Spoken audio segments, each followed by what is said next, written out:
Fernando Aguirre, de Sociedad Patriótica.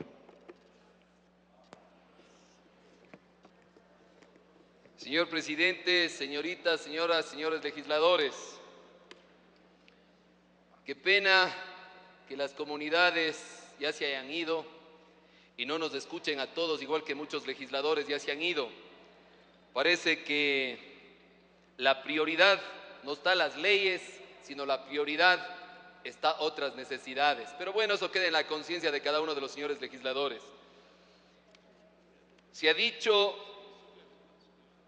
en las diferentes intervenciones que han sido muy respetables, las decisiones de mayoría, los criterios de minoría, los cuales no solo las comunidades, sino las diferentes organizaciones del pueblo ecuatoriano tienen que ser escuchadas. Pero ¿cómo pueden escuchar, señor presidente, si de la misma comisión de minoría ni siquiera les escuchan? Les escuchan solamente a través del voto, como dije alguna vez, dictadura plebiscitaria o sinónimo de gula de poder. Le quiero hacer la pregunta, señor presidente, si me permite. Hace un momento le vimos a un caballero que estaba aquí. Un compañero se dirigió, creo que es del secretario de Aguas, alguien le puso un calificativo. Quisiera saber, señor presidente, ¿con qué autorización, si este es del Poder Legislativo? O según yo sé, que este es del Poder Ejecutivo. Porque aquí, según tengo conocimiento, señor presidente, ningún asesor ni ningún funcionario del Poder Ejecutivo puede estar dentro del Poder Legislativo sin autorización. Si me puede explicar, por favor. Le interrumpo, señor asambleísta. Señor secretario, lea por favor lo que ya se leyó en la mañana respecto de lo que el presidente de la República pidió. A eso se debe la presencia del secretario nacional de Agua. Y lea por favor el artículo correspondiente en la ley orgánica que faculta al Pleno a escucharlo. Enseguida, señor presidente. Artículo 54 de la Ley Orgánica de la Función Legislativa, inciso final. Quienes presenten proyectos de ley de acuerdo con estas disposiciones podrán participar en su debate personalmente o por medio de sus delegados previa solicitud y autorización de la Presidenta o Presidente de la Asamblea Nacional. El señor Presidente de la República, mediante oficio número T 4644 SGJ 09-2455 de 9 de noviembre de 2009, se dirige al presidente Fernando Cordero Cueva y solicita, de conformidad con lo dispuesto en el artículo 54, inciso final de la Ley Orgánica de la Función Legislativa, solicito se sirva autorizar la participación del ingeniero Jorge Jurado, secretario nacional del Agua, como mi delegado en el debate de la referencia, el cual se llevará a cabo el 10 de noviembre de 2009. Atentamente, Dios, Patria y Libertad, Rafael Correa Delgado. Hasta ahí, señor presidente. Gracias, señor presidente. Qué pena que no se haya quedado el secretario a oír a todos entonces. Solo escucha a los que quiere y se va. Señor asambleísta, le corrijo nuevamente. El señor secretario del Agua está aquí en el Pleno, está escuchando todo. Letra muerta para el gobierno. Y ahora vienen a decir que escuchan a todos. Ni siquiera los de la propia comisión le escuchan. Entonces yo no entiendo de qué organizaciones las han escuchado. Escuchan y no la ponen en práctica. Lo que predican no lo practican. Pero bueno,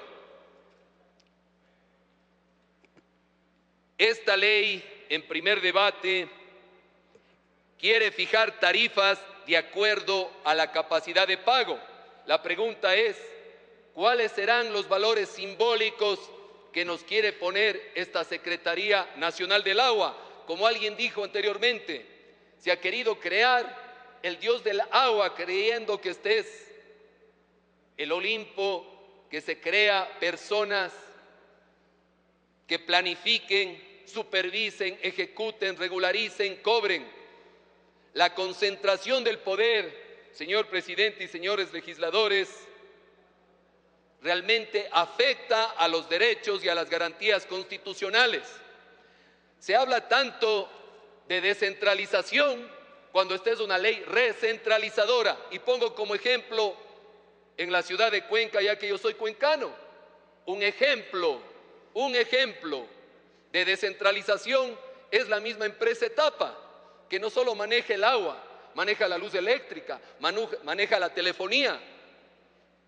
Entonces, en vez de seguir esos modelos de descentralización, se quiere apoyar una ley centralizadora en donde la toma de decisiones y el control total y la concentración del poder venga del Poder Ejecutivo. Creo que eso se tiene que debatir y no solamente socializar entre comillas, sino escuchar al pueblo, escuchar a las diferentes organizaciones. Se ha manifestado, y es bueno recordar, porque hoy tanto se habla que el pasado ha sido catastrófico y que todo el pasado es malo, que desde que asumió el gobierno de la Revolución Ciudadana se han creado estos nuevos modelos de servicio al pueblo, de summa causae, que el agua y es de todos, cuando ustedes recordarán, señores legisladores, que la promulgación de la Ley de Aguas, cuya publicación aparece en el registro oficial del 30 de mayo del año de 1972 y la codificación en el año de 2004, siempre ha existido el agua con los ecuatorianos, con nuestro país. Se dice que estaba en manos de ciertas personas, que eran monopolios. Ahora crear el único oligopolio que es el gobierno, para desde ahí nos digan lo que nosotros tenemos que hacer. Quiero también recalcar, señor presidente, que esta ley no establece ningún plan de contingencia para manejo de crisis. Si bien es cierto, hoy que estamos teniendo una crisis energética y la cual el gobierno nacional, a través de sus famosas cadenas nacionales, nos dice que la culpa es de los anteriores gobiernos por falta de previsión de este gobierno, lo mismo pasa en la ley de recursos hídricos que hoy se está debatiendo. No existe un plan de contingencia. Cabe recalcar, señor presidente,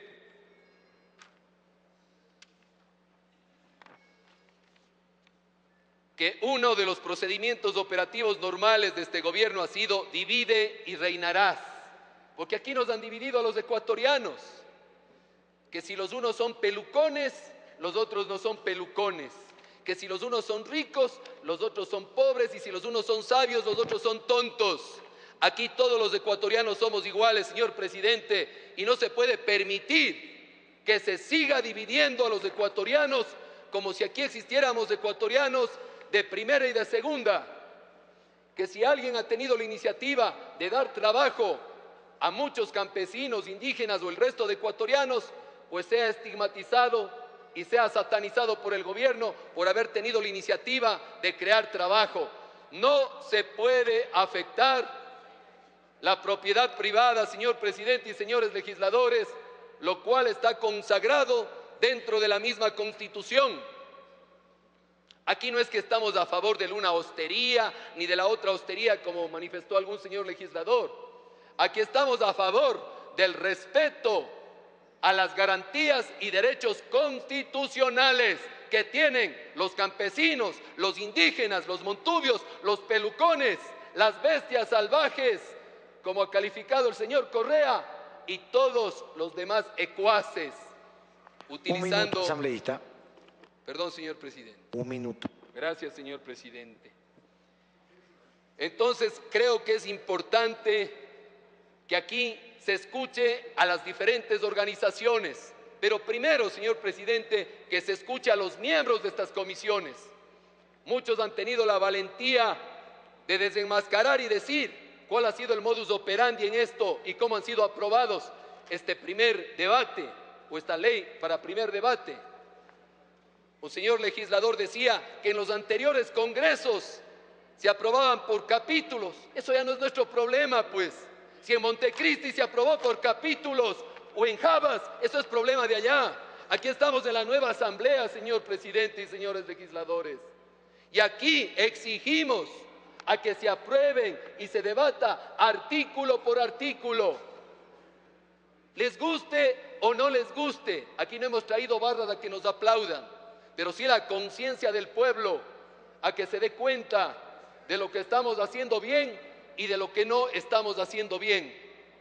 Creo que hay que recalcar que la ley de recursos hídricos es un beneficio para todas y todos los ecuatorianos.